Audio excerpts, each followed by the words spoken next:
Welcome back to day 9. This is such a pattern that we can see in so many different versions of our lives.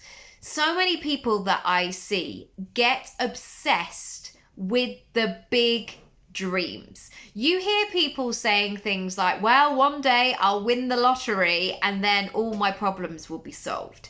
But what they're actually not doing is focusing on how they're going to make the next 100 quid in their business, or 1,000 quid, or 10,000 quid. Or if you are in the process of teaching your kids about numbers, when you write out those 7 figures for £1 million, kids go, whoa, that's a lot. I actually remember doing this maths exercise with my son of how many training kits he could buy for £1 million. So working out the maths with that.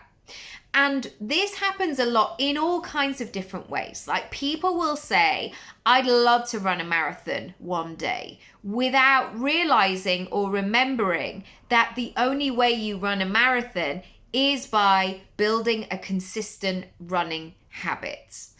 And what happens when we operate from this place is we live in our heads and not in our body or our action. We might convince ourselves that that's where we're living. Like, I'd love to live in a place like that one day. Or I'd love to have £10 million in the bank. Or I'd like to have a round the world cruise trip, or whatever the thing might be.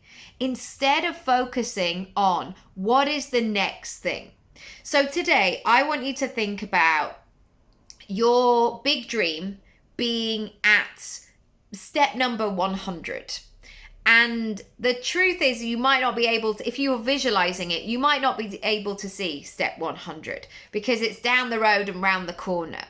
And so what you need to do is focus on what are the steps that are going to take you there. And how can you get moving from where you are right now? Even if you manage to start going to step number 9, 10, 17, 29, 35, whatever it might be, once you start on that path, it will become possible. Your brain will go, oh, right, okay, we're actually doing it. Oh, we're moving forward. And suddenly those milestones won't seem whimsical. They'll seem possible. And they're just around the corner, because after a while, when you start moving, you'll be able to see them.